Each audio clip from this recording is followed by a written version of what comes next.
Howdy YouTube, it's Hokey Homebrew here. This is Ben. I'm just gonna be doing an update video about our homebrew competition that our club did. It's over. The winners have been announced. I have the BJCP score sheets here, and I'd like to just discuss what happened with that. But first, before this stops doing this, I'd like to show you. So I brewed the Midas Touch clone, and I don't know if you can see that the carbonation is insane, screaming up from the bottom there. I don't know if the camera picks up those bubbles. Can you see that? Maybe. If you can, it's ridiculous.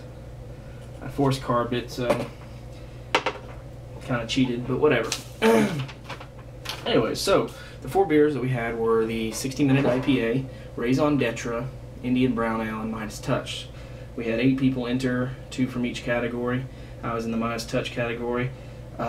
So let's get to the winnings. So we had 2 professional beer judges come do the competition, and they did a BJCP certified rating system and everything. So let's run through the results here. So I'm only going to read what they said about mine, I guess, since I don't know anyone else. So let's just do the BJCP guy.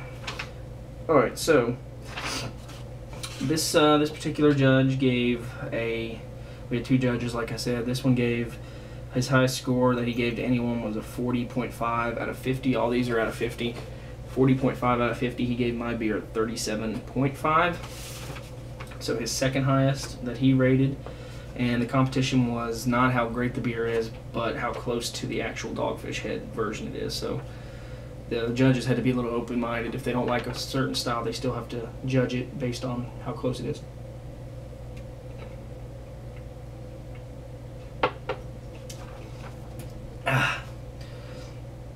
So for aroma, he gave me an 8 out of 12. Said a bit shorter on grape juice. Honey is spot on, matches no hop bitterness. So basically, the aroma that he's getting is a lot of honey. Honey's spot on. He's not getting the grape juice. He's getting a little bit of it, but he says it's a bit short. So he gave me an 8 out of 12 on the aroma. The appearance, 2.5 out of 3. As you can see, it's pretty light, very clear. The actual Dogfish version, I guess for this video I probably should have poured out an actual Dogfish to let you see. The actual Dogfish is a tad bit darker in color than this, more golden. Flavor, 16 out of 20. Mine has a much bigger honey flavor than the Dogfish version. Less white grape juice, like you said in the aroma. Neutral yeast characteristic, no hop presence. Once again, Midas Touch doesn't really have a hop presence. It's they put a little bit of hops in there just to give it enough bitterness to balance some of the sweetness off, but the spice that they use is saffron, and that's what I used in mine as well. Mouthfeel, 3 out of 5. Appropriate body, less CO2 than commercial version. Like I said, today it's screaming. This happened 2 days ago, and it wasn't quite as carbonated then. Now, I bet you if this was judged today, I would have gotten 5 out of 5 on that, but he gave me 3 out of 5 because it wasn't as quite carbonated at the time.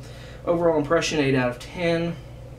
Very good, but a tad heavy with the honey, and more grape juice could help. So basically, 37.5 out of 50. I'm pretty stoked about that. That's a great score, considering his highest score that he gave was a 40.5. Basically, what I need to do is cut back on the honey. I think I used about 6 pounds of honey in this, and I used 23 ounces of grape juice. It came in a 46-ounce can. I used half of that, so maybe next time I'll use the whole can of grape juice and back down on some of the honey. But my overall impressions, great beer. Is it exactly like the Dogfish Head version? No, obviously not.